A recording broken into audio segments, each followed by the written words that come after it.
Meu fo amatigi Yesu Krista tola bi amena kuma interneti ani demson kuka. Interneti ye muye.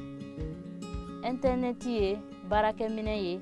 Ibe se ka minta ki mogo ɲɔgɔn wele, ibe se ka minta ki mogo ɲɔgɔn kibaro sɔrɔ, ibe se ka minta ka barake ni aye, ibe se ka ɲininiw fana kɛ na ye. Interneti kaɲi ko ɲuman don. Danaba fɛ ibe se ka interneti ta ka Ala ka kuma fɔ. Ibe se ka interneti fana ta ka Ala ka kuma lamɛn. Mais bi an ka jate mina ko mɔgɔw bɛ taa internetiw kan ka ko bɛnbaliw kɛ. Dɔw yɛrɛ bɛ olu bɛ taa interneti kan I ka n ye wa n yɛlɛmana n cogoya filɛ. Dɔw bɛ taa o le kama. Dɔw fana bɛ taa interneti kan ka fɛn kuntanw filɛ minnu tɛ nɔrɔ da Ala tɔgɔ kan. Mais Ala bɛ mun ɲini danaba fɛ. Danaba bɛ se ka interneti ta ka Ala ka kuma fɔ. Tubiden caman bɛ se ka sɔrɔ o sen fɛ.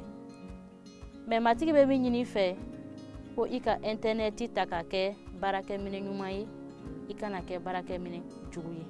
O cogo la an bɛna an ka kitabu ta Wajurukɛla sura 12 a verset 1. E kamalen, I ka ɲagali I ka kamaleya la, ka I dusukun ɲɛnajɛ I ka kamaleya don na, ka I diyaɲakow kɛ ka kɛɲɛ ni I ɲɛ ka yetaw ye, nga I ka dɔn ko Ala na I ɲininka o kow bɛɛ la. Ni kuma matigi bɛ fɛ ka fɔ ɲɛna ko di? Ko an ka interneti ta ka baara ɲuman kɛ n'a ye. An bɛ fɛn fɛn kɛ matigi na an ɲininka.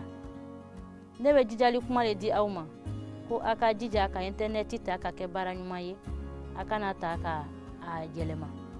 Dɔw fana bɛ a ta ka suyɛni kɛ ka mɔgɔw namara k'u ka bololafɛnw minɛ u la. Est-ce que matigi b'o le ɲini an fɛ wa an danabaw? Matigi t'o ɲini an fɛ. Matigi b'a fɛ ko an ka ta ka kɛ baarakɛminɛ ɲuman ye min bɛ nɔrɔ da a tɔgɔ kan. A yɛrɛ ko ten n'an bɛ ko ko kɛ an ka kan ka kɛ min bɛ nɔrɔ da ale kelen pe tɔgɔ kan.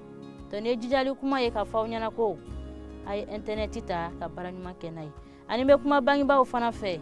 Interneti b'i den bolo. Ele yɛrɛ m'a lɔn I den bɛ min kɛ interneti kan. Tuma bɛɛ a b'a bolo. I kan k'a ɲini k'a dɔn. A bɛ taa fɛn minnu filɛ, fɛn minnu don o bɛ nɔrɔ da Ala tɔgɔ kan wa? A bɛ taa fɛn minnu filɛ, est-ce que o bɛ bɛn Ala sago ma wa? Bangebaaw n b'a jija. A ka denw ka portable kɔlɔsi. O bɛ fɛn minnu kɛ internetiw kan. A bɛ jija k'a lɔn. Ni ye jijali kuma ye k'a di aw ma, ko matigi ka dugawu.